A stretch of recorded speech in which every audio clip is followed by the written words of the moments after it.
Hola, saludamos al público del programa Museo Dialoga, una producción del Museo de Cultura Popular de la Escuela de Historia de la Universidad Nacional, de la red Comunica UNED Territorios de la Universidad Estatal a Distancia y con retransmisión por Barbac Medios.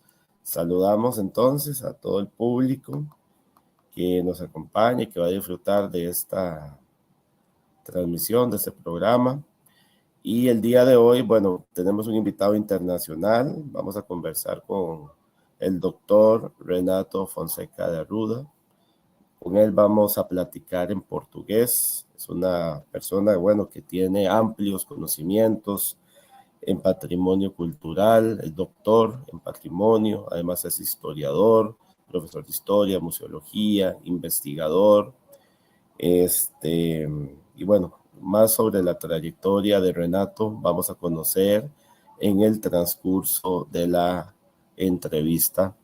Olá, Renato, tudo bem? Seja bem-vindo. Olá, Luiz. Olá a todos e todas. Me chamo Renato, conforme o Luiz já disse, né? Agradeço pelo convite, Luiz. Desejo que todos aí possam aproveitar, né, a nossa conversa de hoje. Muito obrigado.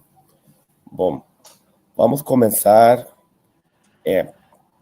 com uma discussão conceitual. O que significa patrimônio?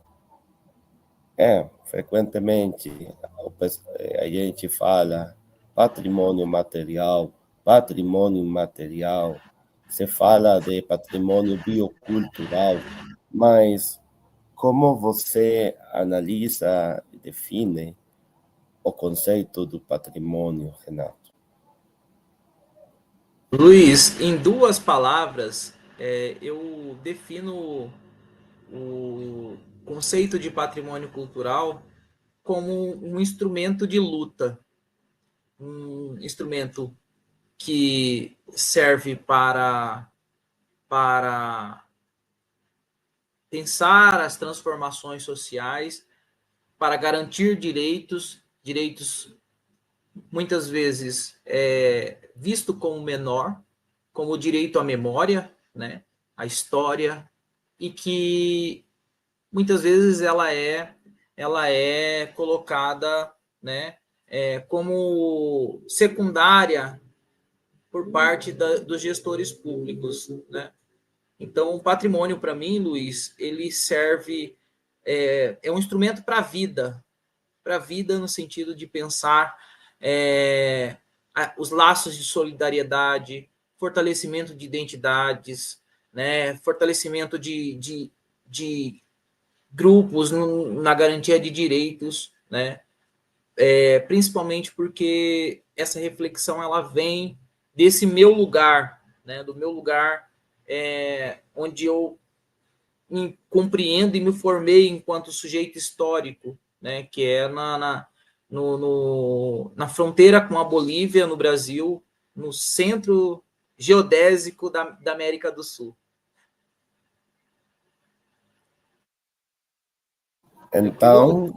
Então, você está bem mais perto da Bolívia do que o Rio de Janeiro, por exemplo, para Sim, dar uma sim. ideia ao público, né?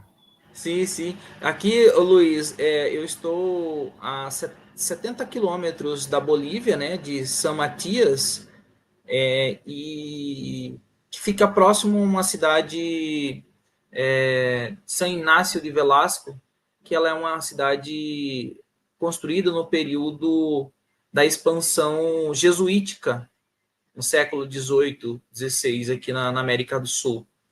E do Rio de Janeiro, por exemplo, eu estou a quase 2.000 quilômetros. Então é Nossa, muito distante. o Brasil é um país continental, né? Sem dúvida. Renato, agora que você falou sobre a Bolívia, que está bem perto onde você mora e trabalha, Eu queria te perguntar pela ligação entre patrimônio e fronteira.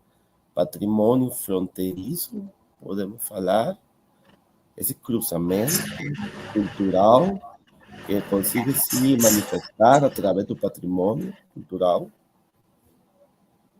É muito legal, é muito bacana, Luiz, essa sua pergunta, porque é um debate que eu estou agora tentando compreender mais e chamar a atenção dentro do conjunto de políticas públicas de preservação do patrimônio cultural no Brasil, em diálogo com os pares, na participação em fóruns, né, de debates, né, como seminários, simpósios, justamente, e inclusive dentro da academia, né, dentro da universidade, chamando a atenção para que a gente possa pensar as diferentes temporalidades no processo de ocupação dos territórios e as diferenças, inclusive as disputas territoriais, como que isso marca e demarca o território, né? E demarca, inclusive, a ideia que nós temos de diversidade cultural, de diversidade étnica, como que nós podemos construir, como que os museus e os patrimônios culturais podem ser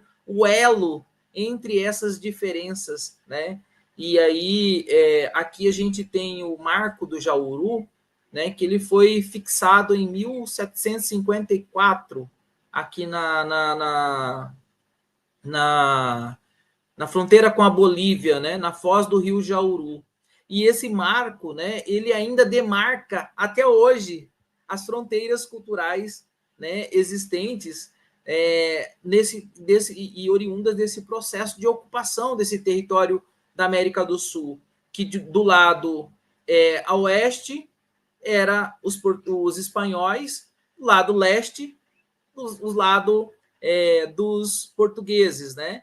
E aí, Cáceres, aonde eu estou, né? Ela foi fixada como uma vila portuguesa, né? De origem portuguesa, e aí foi fundada em 1778. Então, assim, essa dinâmica, né? De pensar essa fronteira, esse marco enquanto patrimônio, ele delineia, ele separa ainda hoje, né? Essa fronteira cultural existente e que gera um certo apagamento dos grupos que historicamente estiveram no território. Então, por exemplo, Luiz, hoje é impensável, muito pouco se fala sobre povos indígenas que residiam em Cáceres. A maior parte é de origem de migrantes, né? Oriundos de São Paulo, oriundos da Itália, oriundos de outros países que não necessariamente os da América do Sul. Então, assim, a gente tem aí essa disputa pela memória, ela ainda muito presente no tempo, né? Muito demarcada. E aí, quando a gente fala de patrimônio fronteiriço, né? Ele se torna um desafio a ser pensado, porque é justamente o Estado-nação brasileiro ou qualquer outro, ele opera com a diferença, ele operacionaliza, ele opera com o fato de você estar, né, nesse limite de definição do outro, dessa diferença. E como que a gente vai pensar em algo, em um conceito, em um instrumento de valorização de identidades, de preservação de histórias, que ele seja a ponte e seja representativo tanto do lado brasileiro, por exemplo, quanto do lado boliviano, que não é o caso, né? E que, para o bem ou para o mal, que não mascare as violências simbólicas, né? Que escancare, que corte na carne e demonstre, né? Isso aqui, olha, o patrimônio, ele também é resultado de dor. Ele representa a dor. Claro. E aí, para que isso representa, sem ser minimizado, sem ser, como diz a Françoise Chouai, né? Sem ser alegorizado, né? Tornar uma alegoria, né? Nesse processo. Então, o desafio nosso é pensar esse patrimônio de fronteira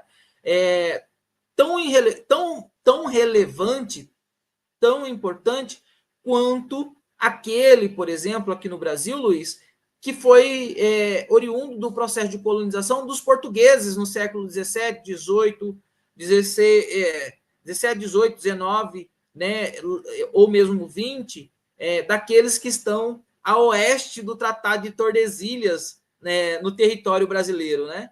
Então, assim, para aqueles que nos escutam, né? Depois vocês podem olhar aí no Google sobre o Tratado de Tordesilhas, né? A divisão de uma parte do mundo entre Espanha e Portugal, em que dele dividiu do lado oeste do tratado, da linha imaginária do Tratado de Tordesilhas, né?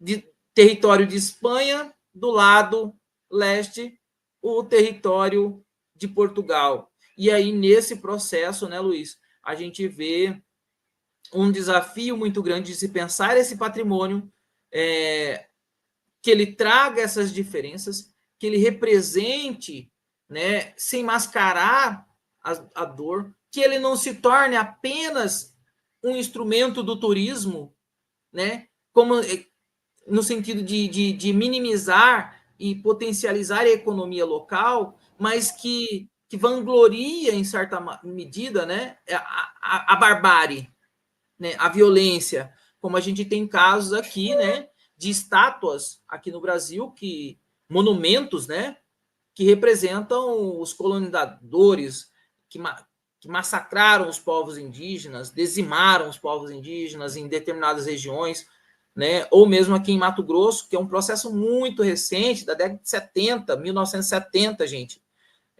Ainda está muito vivo, porque a gente tem muitas pessoas descendentes dessas pessoas que lutaram, né, contra nações indígenas aqui na região norte do Mato Grosso.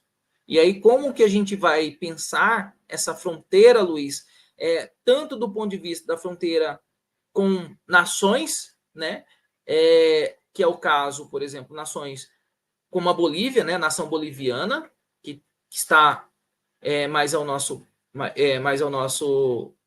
oeste, né, mais ao oeste da gente, quanto com as nações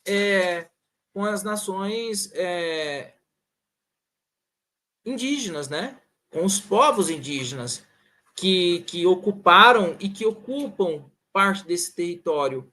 Então, assim, a gente tem esse desafio de pensar esse patrimônio, e aí eu trago a questão dos museus, né, Luiz, para dentro desse contexto também, como um instrumento de luta. Por que eu defini lá atrás, no início, como um instrumento de luta? Porque, para nós, a noção de patrimônio, ela vem sendo ressignificada todo o tempo, tanto por descendentes de povos que colonizaram e hoje estão na universidade e que vêm fazendo esse movimento de reflexão, de autorreflexão, de construção de um novo mundo, né, mais humanizado, mais inclusivo, quanto, né, no sentido de valorizar as diferenças e os povos indígenas, não a partir do ponto de vista alegórico e não apenas do ponto de vista, né, de promover ações em que nós falamos deles, né? Pelo contrário, nós falamos com eles, ou eles falam sobre eles, né? E aí, isso é um movimento que a gente tem tentado fazer nesse processo aqui no Brasil, para que nós possamos, de fato, imaginar, né, e construir um conceito de patrimônio fronteiriço, né, que ainda é um processo, é um conceito em construção, né, que nós estamos pensando, formulando, a partir dessa noção, né, dessa diferença de temporalidades e de sujeitos que ocupam esse território, que tem uma fluidez cultural dinâmica, né? Ela é completamente dinâmica. E, ao mesmo tempo, como nós superamos as nossas diferenças, né, de forma a romper com esse colonialismo, que é um processo a longo prazo, né? Aquilo que eu falei para você no último diálogo que nós tivemos, né, Luiz? sobre, por exemplo, por que eu não falo também o espanhol? Por que eu não estou falando com vocês em espanhol hoje? Né? É fruto desse processo de colonialismo, né, contínuo, que cria fronteiras e dificulta quem está nas periferias, quem está em vários... que emerge de outras classes sociais, de ter um acesso, né, a uma educação bilíngue, por exemplo. Né? Por que aqui em Cáceres a gente não fala espanhol e português, e nas escolas, preferencialmente, se tem um ensino de inglês? É virar as costas. A gente está fazendo um movimento de virar as costas para quem está ao nosso lado, a Bolívia. Né? E eu acho que isso, o Luiz, quando eu falo que o patrimônio de fronteira, os museus em fronteira, faixa de fronteira, eles são um desafio para ser pensado, porque é justamente dessa ideia que muitos têm aqui, Luiz, de que nós não temos história o suficiente. Por ser um processo de ocupação muito novo, que muitos não se enxergam enquanto sujeitos históricos. E aí, esse é o desafio da gente pensar, né, esse patrimônio, né, esse movimento, e ao mesmo tempo dar destaque, Luiz, para aquilo que nós fazemos de tão relevante de produção intelectual, de ponta, de praxis, né? Como diz o Paulo Freire, né? E aí eu vejo assim, Luiz, e todos que nos assistem, essa ideia não tem como descolar, né, o pensamento freiriano, né, de inclusão, de uma educação transformadora, de uma sociedade mais inclusiva, mais justa. Não tem como descolar isso da noção do conceito de patrimônio, né? E, ao mesmo tempo, eu retomo a Gramsci. Né? Não tem como também a gente ignorar a cultura enquanto instrumento de luta. Porque se a gente abandona a cultura como instrumento de luta, a gente abandona também a disputa pelo Estado. O Estado está em permanente disputa. E o Estado, ele é um Estado de transformação, mas também ele é o Estado de impedimento.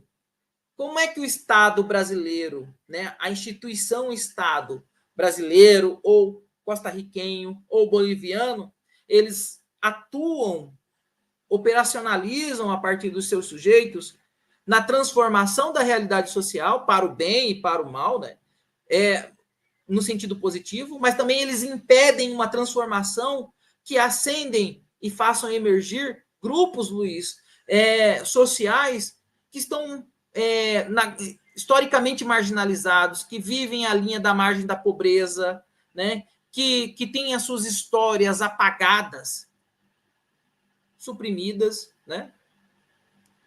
Então, acho que isso, Luiz, é o desafio para a gente pensar, por exemplo, aqui na minha pesquisa de doutorado, eu fiz um estudo, Luiz, de 4 museus universitários e fiz um diagnóstico de como que estavam os museus, a situação dos museus no Brasil e como que isso refletia no estado de Mato Grosso e como que a Universidade do Estado de Mato Grosso poderia atuar como uma ponta de lança na transformação e na inclusão da política de museu e na formação de profissionais para atuar no campo dos museus e patrimônio cultural. Porque, Luiz, nós identificamos que os cursos de museologia chegaram até a linha do Tratado de Tordesilhas, a leste, ou seja, da região litorânea até o Tratado de Tordesilhas. Eles estão todos fixados, chegaram até a cidade de Goiânia, que é vizinha do Distrito Federal, de Brasília, aqui no Brasil, vieram do Pará, e aí, assim, estão todos localizados na região litorânea, né? E aí, quem está nessa fronteira oeste, né, do Tratado de Tordesilhas, nós estamos aí operacionalizando a partir de um esforço intelectual de um conjunto de pessoas que muitas vezes são curiosos, são entusiastas, são militantes da cultura e que operacionalizam a questão dos museus e do patrimônio a partir de diretrizes jurídicas, diretrizes muitas vezes acadêmicas, mas sem aprofundar. E aí é muito comum a gente ver aqui muitos dos colegas operacionalizando também com o conceito de patrimônio lá da década de 70, Luiz, fazendo crítica, por exemplo, que um patrimônio só preserva a história da elite, que patrimônio só serve para as elites, né? Então, assim, como é que a gente vai ser inclusivo? Como é que a gente desconstrói esse olhar e muda a concepção de que museus e patrimônios são construções sociais que eles são construídos a partir dos sujeitos que empreendem e fazem essa frente enquanto uma frente de luta, né? E os sujeitos vão operacionalizar e dar a cara, dar a face do museu, por exemplo, aquilo que ele consegue transpor, né, do que ele pensa e para a sua realidade, transformar em realidade, né? Então, acho que isso é um desafio para a gente pensar. Eu falei bastante, mas vamos aí, Luiz, vamos conversando. Renato, você faz colocações tão importantes, dá para conversar mais de 1 hora, 2, 3 horas, né? Só a partir da fala que você fez. Renato, eu fiquei pensando nessa ideia de patrimônio como instrumento de luta, pensar na relação entre patrimônio e movimentos sociais, como algo também que vale a pena analisar. E, além disso, pensar o patrimônio como um instrumento de transformação social. Deixo essas ideias para você analisar. O que você acha sobre isso? Isso, Luiz, é um ponto assim que a gente pode pensar muito e assim, como o patrimônio e os museus são construções sociais e elas são um conceito externo, né? É da Europa, foi construído na Europa e trazido para a gente no Brasil e disseminado mundo afora, né? No mundo ocidente, né? Ocidental, eu vejo o seguinte, que ainda há muito desafio para nós, principalmente nós da academia, em levar, ou melhor, sensibilizá-los e formá-los junto conosco nesse processo, né? Da importância do patrimônio enquanto um instrumento de luta.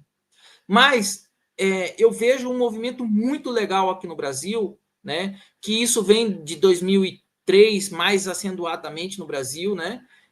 Acontecendo, principalmente a partir da política de patrimônio imaterial, dos processos de salvaguarda, com os pontos de memória, os pontos de cultura, né? A política nacional de ponto de cultura, como um grande ganho, né? No sentido da apropriação da cultura, da memória, dos museus, do patrimônio enquanto instrumento de luta. Então, por exemplo, os museus indígenas, boa parte deles se transformaram em museus, em pontos de memória, que muitas vezes são incentivados pelo governo federal por meio de editais. O nosso desafio, por exemplo, aqui, Luiz, é pensar a cultura nesse processo de forma com que o Estado brasileiro transforme uma política de Estado e não uma política de governo financiada, por exemplo, apenas via editais. Né? E editais fragiliza, porque um ano sai, o outro não sai, e aí a pessoa tem que ficar prestando conta, tendo que aprender a lidar com toda a burocracia do Estado, que ele não estava preparado para isso. E aí, muitas vezes, ele fica inadimplente. Ele recebe 120 mil reais, mas às vezes ele tem que devolver esse dinheiro porque ele não conseguiu gastar. Então, assim, isso desmobiliza, desmotiva, né? Então, como é que nós vamos pensar aqui em uma articulação com os povos indígenas, com os movimentos sociais, de forma com que eles reconheçam esse processo, né, de todo direito cultural hoje instituído, a memória, né, a memória, a preservação, como um instrumento que é base para a garantia de territórios. Porque o pano de fundo, né, nosso hoje, Luiz, é pensar aí a questão do território. É o território que está em disputa permanentemente com os latifundiários que muitas vezes querem expandir a soja em terras indígenas, em reservas. Ou seja, é o capital. É quem detém o capital fazendo pressão no sentido de ampliar aí, né, a disputa e o direito de usufruto do território, de terras da União, que a gente fala aqui, né, de terras que estão ligadas a ancestralidades, como os quilombos, né, como os sítios arqueológicos. E aí, esse é o desafio permanente que a gente está tendo aqui, né? E eu acho que isso também não deve ser diferente, né, Luiz? Na Costa Rica, quando a gente vai falar sobre a questão do patrimônio rural, né? Nesse processo de o que preservar dentro do contexto rural que não fira a ancestralidade do outro, né? Dos povos indígenas, ou mesmo aqui na Bolívia, né? Então, assim, um outro ponto que é importante para a gente pensar, e aí eu acho que o patrimônio biocultural, essa noção de patrimônio biocultural, vem ampliando isso, dando mais ênfase, né, nesse debate, Luiz, por exemplo, sobre como lidar com a questão da relação homem-natureza, como algo único e não separado, como uma codependência, né, que não apenas do homem, que depende e vive de uma noção extrativista, como se a Terra e todos os recursos disponíveis fossem infinito, né? Tem que se pensar essa finitude, tem que se pensar no respeito à Terra, ao outro não humano, né? E eu acho que isso é o nosso desafio, né, dentro desse contexto, né, de fronteira que nós vivemos. E faz parte das lutas ambientais, né? Isso, e assim, o que eu assim, observo, Luiz, dentro das lutas ambientais, e que é um desafio para nós, que eu observo muito é um afastamento dos saberes e fazeres da relação com a Terra em alguns momentos, no sentido de garantir a preservação ambiental, excluindo o humano desse processo. Então, cria-se reservas ambientais intocáveis, com milhões de hectares, de quilômetros quadrados de terra, que o humano não pode ir lá. Achando que isso, por exemplo, vai resolver, né, o problema ambiental e a preservação ambiental. E aí, muitas vezes, se retira os povos e comunidades tradicionais ribeirinhas, veda a pesca, veda a caça, né?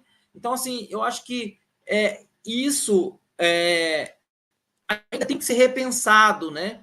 E aí, inclusive, por exemplo, a própria relação, o entendimento da natureza humana mesmo. Porque existem povos no tempo presente que gostaria de viver em espaços garantindo essa preservação. e ele é vedado de estar nesse lugar porque ele não está dentro da caixinha, por exemplo, enquadrada, de povos e comunidades tradicionais. Então, assim, a dinâmica social, a sociedade ela é dinâmica, ela se transforma todo dia. E se a gente nos ater a caixinhas conceituais estabelecidas pelo Estado liberal burguês, a gente não vai dar conta de garantir, né, e operacionalizar com essa proposta de transformação social, pensando na natureza, porque, por exemplo, diferente da Bolívia, Luiz, que se vive o bem viver, né? O bem viver é parte de uma cosmovisão, né? De compreensão de relação homem e natureza, que deve se respeitar a natureza. No Brasil, a gente tem uma relação encucada ao longo do tempo, ainda resquícios e base do colonialismo, né? Que é do extrativismo. Explorar a natureza o quanto pode, esgotar o quanto pode a natureza, usar a terra até onde ela pode dar para gerar riquezas, né? Então, assim, para nós no Brasil, isso é a base, né? E muitas vezes a gente vê aqui casos, por exemplo, de pessoas que têm uma pequena propriedade de terra que ele se acha fazendeiro, porque na mentalidade dele ele vai ser prejudicado tanto quanto o fazendeiro, porque ele pensa na exploração da terra como os grandes proprietários latifundiários, né? E na verdade ele não é. E aí como é que você vai falar para uma pessoa dessa que a natureza é importante, que ela deve ser preservada, sendo que ela não acredita nisso, ela não tem elementos que a faz apropriar disso enquanto um modo de vida. Ela não tem outras referências possíveis. Porque aquilo, o homem, ele se transforma também no contato com o outro. E se a gente afasta a população boliviana que está aqui ao nosso lado, dessa relação cultural, ou seja, a gente não os vê como uma possível referência de modelo de sociedade que a gente busca também. Se a gente afasta os povos indígenas, não dialoga com os movimentos e os isola, qual é o modelo de pensamento hegemônico? É o que garante o poder econômico, é ditado pelo poder econômico, é o poder ditado pela economia. E aí, por exemplo, isso impacta diretamente na maneira como a gente vai preservar os sítios arqueológicos, na maneira como a educação patrimonial, a educação museal vai chegar até as escolas, ou não chegar até as escolas. Que aí a gente tem aqui agora, Luiz, às 1h30 aqui do Brasil, às 10h30, às meio-dia e meio da Costa Rica, né? Uma banca de mestrado de uma orientada minha, que é a Mirelle, que está fazendo justamente essa investigação sobre como é que a educação patrimonial está sendo ensinada nas escolas aqui na fronteira com a Bolívia, ou não ensinada. E o mais interessante, né, desses dados é que ela não está, ela é parte de uma ação de um esforço individual e não uma política de Estado para a educação. E aí você gera o quê? O afastamento, a invisibilização dos alunos que são descendentes de povos chiquitanos aqui da fronteira, você gera o apagamento, você gera a marginalização, né? Então, assim, eu acho que isso são desafios de pensar e num país continental como o Brasil, Luiz, cada um está querendo cuidar do seu. E a ponta mais fraca ela é apagada, ela é suprimida dos debates. Qual é a ponta mais fraca? As regiões menos populosas. E aí, por exemplo, Mato Grosso, ela é vista pela população do Sudeste, muitas vezes, como uma região inóspita, que só tem onça, que só tem jacaré. Aí a pergunta muito frequente é assim, jacaré aí anda no seco? Ou seja, vocês lidam com jacaré no dia a dia, com onça, né? Vocês têm que brigar com onça, né?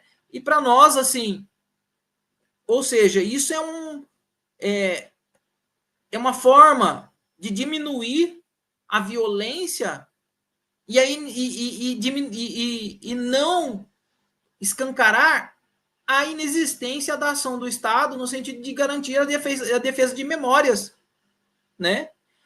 Que dá uma condição de menor. Ah, vocês são lá, não é descendente de portugueses, não é descendente de italianos, não é, ó, é indígena, tudo está acostumado com o mato, né? A lidar com o mato. E aí, assim, vocês não produzem ciência de ponta, né? De conhecimento, de referência para discutir determinados assuntos, né? Então, tudo isso impacta na maneira como a gente é vista, mas esse é parte daquilo que o Casanova diz, né? De um processo também de colonialismo interno. Se a gente tem o colonialismo externo, que ele é um processo a longo prazo, a gente também tem o colonialismo interno que se dá pelo Estado, se dá pela instituição, se dá pelas pessoas que ocupam esse território e que muitas vezes ele fala assim, eu sou mais alemão do que brasileiro. Eu sou mais português do que brasileiro. Porque é descendente, ou sou mais capixaba do que cacerense. Né? Ou seja, ele nasceu, cresceu em Minas Gerais, ou no Espírito Santo, ou no Rio de Janeiro, mora e vive no Mato Grosso, por exemplo, mas nega, ignora, atropela, não de maneira, às vezes, consciente, isso está no inconsciente, é numa engrenagem de pensamento, né? E que gera violências simbólicas, como diz o Bourdieu, né? Então, como é que a gente vai pensar esse patrimônio como algo que a gente pode também demonstrar essas fragilidades e essas violências operacionalizadas pelo outro, né? Mas é isso, Luiz. O desafio de lidar com... Olha, não, é realmente impressionante. E, como eu falei, faz pensar muitas questões que, infelizmente, pelo tempo, não conseguimos ainda mais. Faz alguns dias você participou de uma conversa com o Dr. Mário Chagas para o simpósio Bienal do Museus e Nós fizemos uma conversa, Luiz. O que o professor Mário colocou ao redor dessas preocupações ao redor sobre o patrimônio cultural, o conteúdo político que tem, essa noção que você colocou faz pouco sobre patrimônio biocultural, o olhar do professor Mário, que ele mora, ele trabalha lá no Rio de Janeiro, está no Sudeste, como analisar também um possível encontro acadêmico, cultural, museal entre vocês no Cáceres e a academia lá no Rio?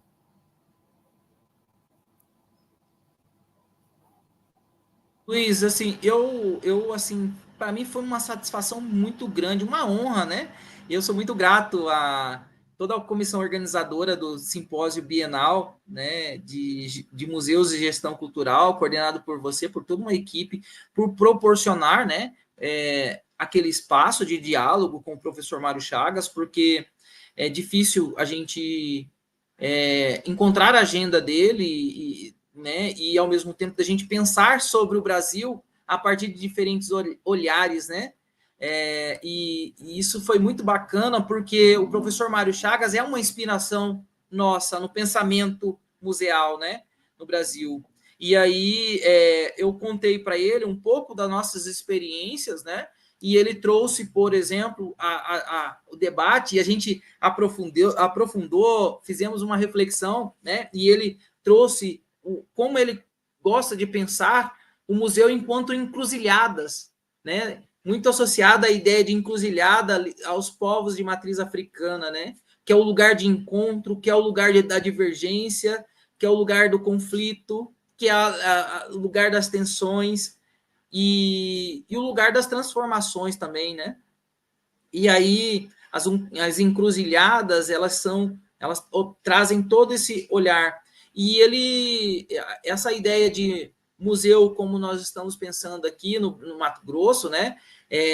Articulada pelo professor Saulo, pelo professor Jairo, por mim, por uma galera, pelo Camarifé Aurá, pelo Azevedo Chavante. Então, assim, a gente está pensando essa discussão nossa a partir de uma integração de conhecimento, de saberes, articulada, né, dando a nossa face a partir das nossas peculiaridades, das nossas realidades.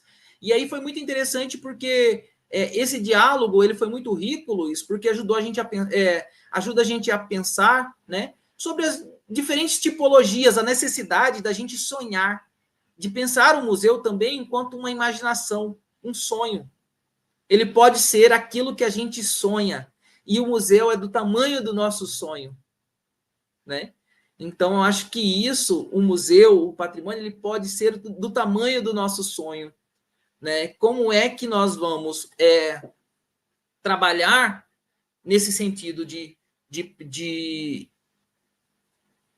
e que nós estamos fazendo aqui, que de ir além do desafio, né, dos povos e comunidades tradicionais, apropriar dessa categoria museus e patrimônio, né, que ela é uma categoria ocidental, como instrumento de luta, que a gente colocou aqui, né, nesse debate eu ressaltei, e um instrumento para que nós possamos lutar para ocupar o Estado, para dar a face do Estado como um Estado transformador e não o Estado como impedimento, né? O Estado em que a gente cria um museu em conjunto com a comunidade, um museu municipal, e ele é gerido e ocupado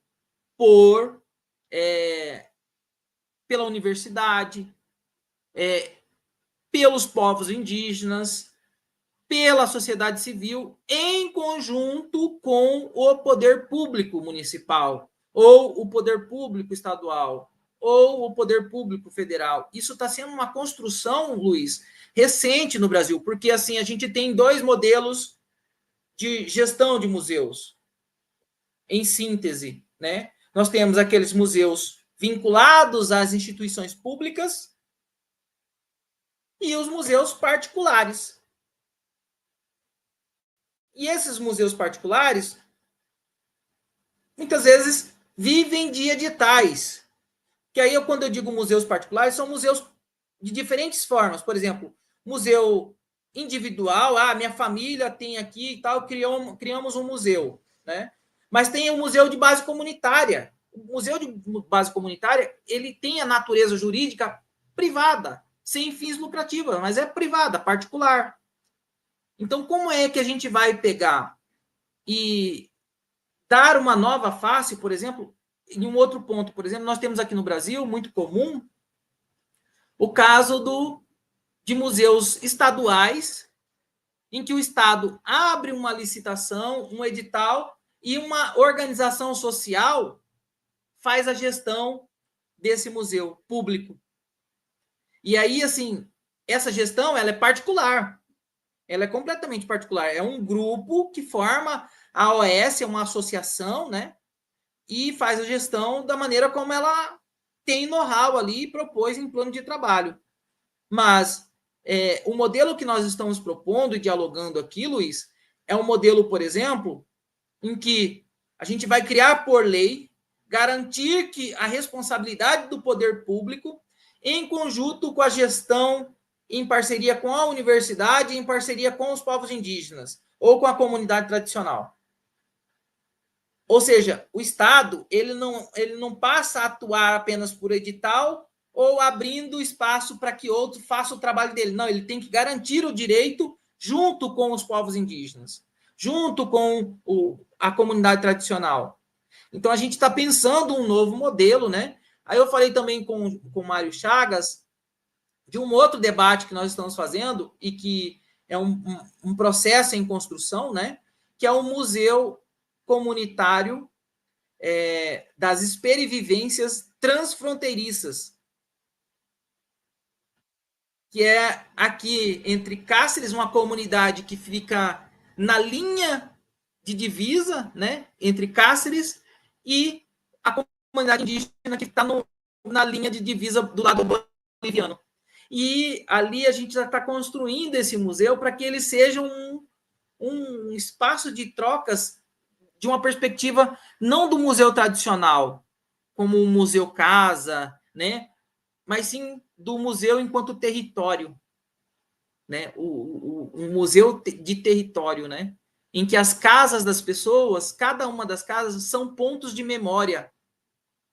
E elas podem, na medida do possível, receber pessoas, falar das suas vidas, apresentar a comunidade, identificar as festas de santo, né? E aí isso está um processo de construção. O professor Chagas amou, gostou muito da ideia, quer conhecer. Eu falei assim, olha, vamos organizar essa ponte para você vir a Mato Grosso também, né? Então, assim, esse é um desafio que eu sou muito grato, Luiz, assim, pelo espaço criado, justamente porque criou ponte, né? Foi uma ponte entre a gente.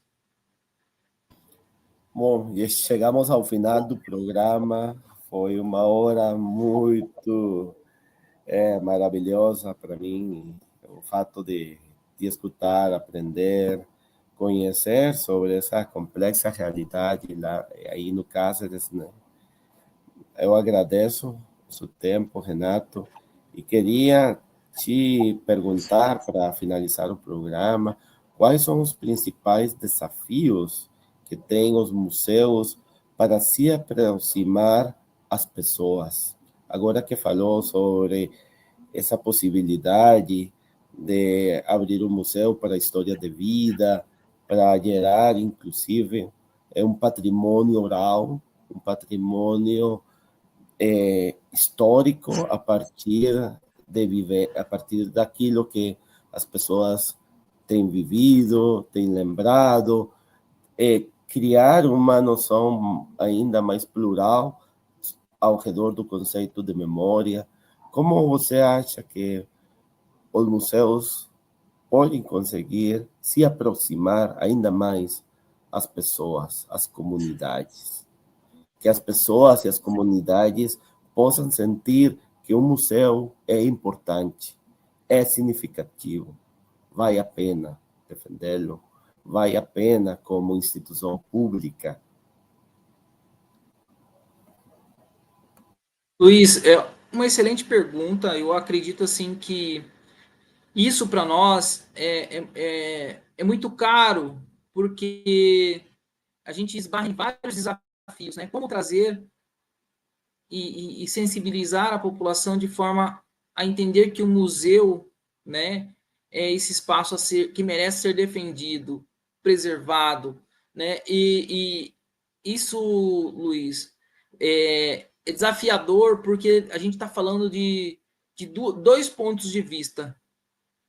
Ou melhor, para a gente pensar e refletir aqui, dois pontos de vista. Um é a tipologia dos museus. E aí, na conversa com o professor Mário, a gente até falou, por exemplo, sobre os museus que morrem, né? E a morte dos museus? A gente tem que começar a pensar nas mortes dos museus, né? Do patrimônio, porque eles não... eles têm que ser pensados para ser infinito, né? Ter a vida toda, criou, e ele vai ter vida longa, né? Vai ficar para memória para a eternidade, eternização da memória. E, assim, como lidar com os museus de base comunitária, que eles são efêmeros, né? São frágeis desse ponto de vista da longevidade, né? O Estado tem longevidade, o Estado, ele garante, em certa medida, essa longevidade, né? Mas a comunidade, ela é mais fluida, e aí é centrado, muitas vezes, nas pessoas, né? Como que a gente vai fazer com que aqueles que não enxergam os museus como um lugar seu, sentir parte daquilo que ele não se enxerga enquanto dele, né? Eu acho que um dos pontos é abrindo as portas, é trazendo para dentro. E não só trazer para dentro dos museus, Luiz, do ponto de vista da curadoria coletiva, mas quando possível, né? Quando possível, a gente fala assim, olha, o orçamento do museu esse ano, na definição do orçamento da universidade ou da prefeitura, fala assim, vai ser, olha, o orçamento do museu vai ser 40 mil. Dos 40 mil, 10 mil vai ser para custear pessoas da comunidade que vai dedicar um tempo dele precioso para atuar conosco em ações do museu, formando essas pessoas a partir da lógica para que ele possa entender e difundir esse saber que muitas vezes fica concentrado na mão de poucos, dentro da academia, ou mesmo de poucos historiadores que se formaram na universidade e enxergaram essa possibilidade da memória enquanto um instrumento de luta, de transformação social. Então, é aquilo que o Freire diz, né? Nós temos que trabalhar do ponto de vista da prática e fazer esse exercício permanente, que eu estava falando com a minha amiga do coração agora, que a gente vai propor um projeto, né, Luiz, para um evento no ano que vem junto à CAPES. E esse evento, por exemplo, envolve povos e comunidades tradicionais. Eu falei assim, olha, agora é o horário da gente incluir no orçamento desse evento o pagamento de uma retribuição para essa pessoa que sai da comunidade para vir para cá. Então, assim, é valorizar nos pequenos atos, quando a gente pode, está dentro do nosso alcance, fazer essa valorização de forma que eles sintam também parte do processo, né? Aí, nas tomadas de decisão, convocá-los, fazer assembleias participativas, né? Envolvê-los em projetos, né? Trazer essas ações, por exemplo, o museu tem que abrir as suas portas de maneira que as pessoas possam enxergar honestidade nessa abertura. Honestidade no sentido de querer incluir, porque a gente tem muitos museus que as pessoas, só de ver o tamanho, né, a suntuosidade do prédio, aquela coisa mais linda, ele corre, ele acha que aquele espaço não é dele, ele não vai entrar nunca naquele espaço porque não faz parte da parte de vida dele. Então, assim, o desafio nosso do ponto de vista dos museus públicos de grande porte, por exemplo, é fazer esse envolvimento. Dos pequeno porte, a gente envolver as comunidades nos processos de tomada de decisão, no orçamento, quando puder, né? Com relação às comunidades, lançar mão, né? Ou seja, usar dos museus enquanto instrumento de luta na criação de museus comunitários, formar o museu público nosso, Luiz, das universidades, passa a ter o compromisso de capacitar essa comunidade de forma com que ela seja difusora desse saber lá num sítio, numa chácara, numa fazenda, ou mesmo numa comunidade rural, que lá eles possam montar o seu museu e enxergar no museu da universidade um ponto de apoio, né? Então, assim, a gente, como o museu é uma construção social, a nossa dinâmica é mostrar que o museu é do tamanho dos nossos sonhos. Aí, só um último ponto, né, para encerrar a minha fala, por exemplo, nesse museu transfronteiriço, eu fui falar com o cacique e ele falou assim, não, a gente não tem condições de criar um museu aqui. Porque criar um museu, a gente requer que as pessoas cuidem do espaço. Aí eu fui explicar para ele que, na verdade, a gente não estava idealizando um museu daquele jeito, mas sim que a casa dele fosse um ponto de memória desse museu, e o museu era todo o território.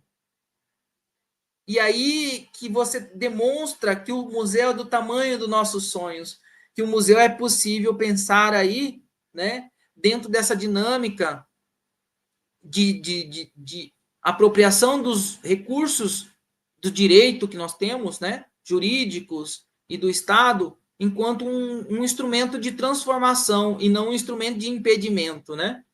É isso, Luiz. É ótimo, ótimo. Adorei a reflexão. Muito obrigado, Renato.